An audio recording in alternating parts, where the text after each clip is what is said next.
Hi, OneNote fans. It's Tracy again.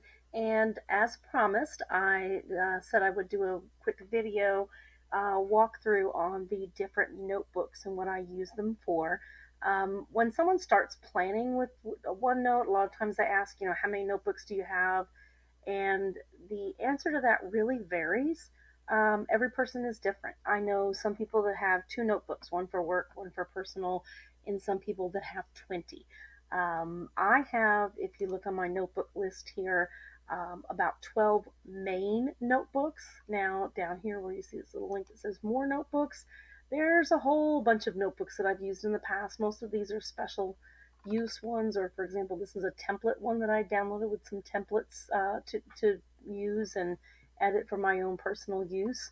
But the list that you see on that main screen is what I primarily work with here.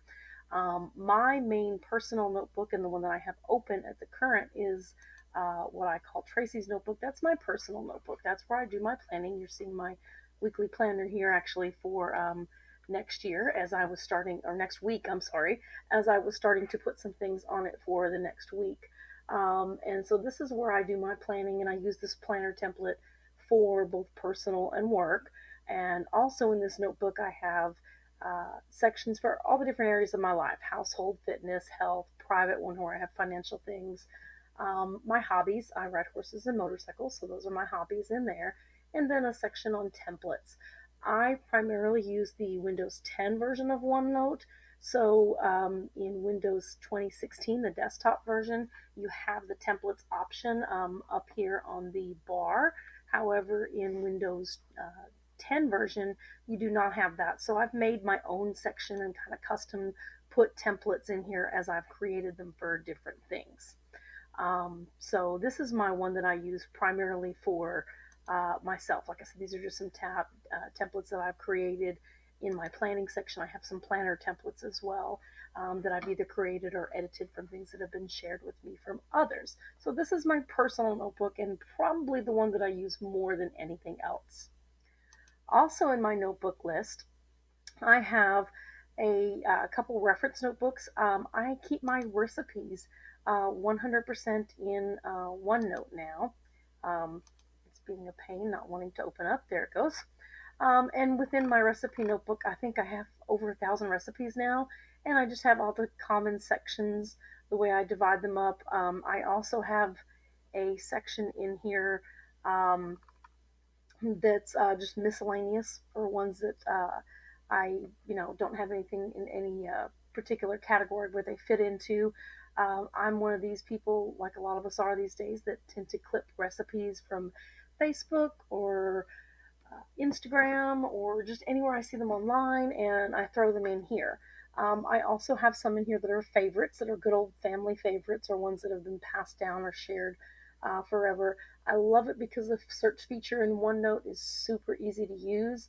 If I want to pull up a recipe and I can't remember where I saved it, for example, recently I made a potato soup recipe that a friend of mine shared with me not too long ago. And if I just search for potato soup, it's going to come up with all the different ones. And this one right here is actually one that my friend, a family recipe that she shared with me, and that's the one that I wanted that I would be using. So that's part of why I've chosen to use OneNote for keeping all of my recipes. It's super easy to search through there and find something quick and easy when I want it. I also, one of my hobbies in addition to horses and motorcycles, is I like to crochet. And so I have a notebook for all my crochet patterns, and I have them sorted by the different areas. I even have a few patterns that I've created on my own. Not very many, that's not really my thing. But I have a place for upcoming projects, things that I want to do. And when I clip them off of Facebook or Pinterest or somewhere, I have just a big category of ones that are to sort. That's just a big old mess. But the good thing like this about this is, like the recipes notebook, I can easily go in here and search. So if I wanted scarf patterns and I can't remember where I stuck my scarf patterns, I can just go in and quickly keyword search and find a whole list of them and have something in my own personal notebook that I can go from. I can also access this. The other thing I love about having the recipes and the crochet patterns in here is the fact that I can easily access these notebooks on my phone if I don't have a tablet or a computer handy.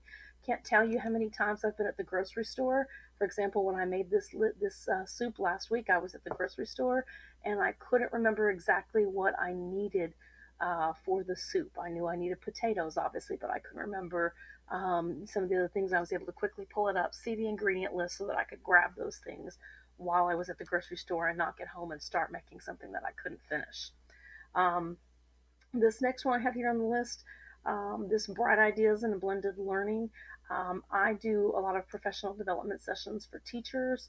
I'm moving into an educational technology coach role, and so this is a good place where I save resources and I actually share this notebook quite often with folks that come to my different sessions for them to be able to access resources from the session afterwards. Um, the EdTech Tracy. This is a personal notebook that I use for developing those sessions, also for whenever I go to conferences, any current projects that I'm working on. For example, I'm currently working on some projects, maybe quick notes about something I might want to do that's related to professional stuff related to educational technology. And then, as an educator, most educators these days have a portfolio. I actually keep my portfolio in OneNote as well. This is one that I share online. I don't give people access, they have view only access to it via a link that I share. So, for example, when I was going through the process to find an educational technology position, I would share this with other school districts and administrators, people that might want to look and see some of the different presentations and things that I've done. And the great thing I love about this is it's super easy to update. If I have something new I want to add, I can quickly add it from whatever computer I'm on and make it visible so that anyone that I've shared this with always has the current link and always sees my most current portfolio. So OneNote is a fabulous tool for using for a portfolio. The demo notebook, that's just for a couple demos that I've done where I want to show somebody how to do something. That way I can quickly create and delete pages and not have to worry about messing up things in my own notebooks.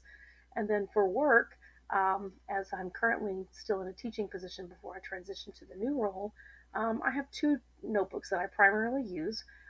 This one is my current school notebook that has on a daily basis all my teacher stuff in it. I have odds and ends documentation, classroom management. I even do a daily agenda for my students on what we're going to be doing each day, and this is where I prepare that. And I can do that at home or in classroom or wherever.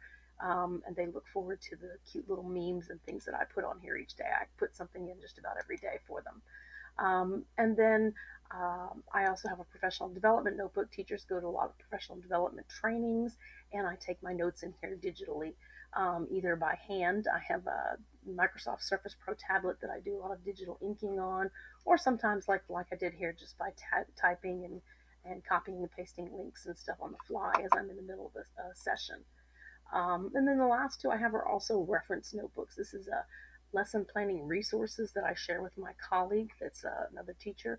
When we find things for the different things that we're teaching, we save all these in here and then quickly can share them and search them. So, for example, if I'm going to be teaching a unit on poetry, I can quickly go in here and search poetry and see what things I've thrown in there over the course of the days about whatever subject we're working on. This is actually a notebook that I created specific for a particular professional development session for a conference that I taught last year on using digital data notebooks, something that a lot of teachers do now with their students, and it was specifically explaining how to do that. The one at the top I talked about a little bit in my earlier video, the filing cabinet. This is my long-term file storage.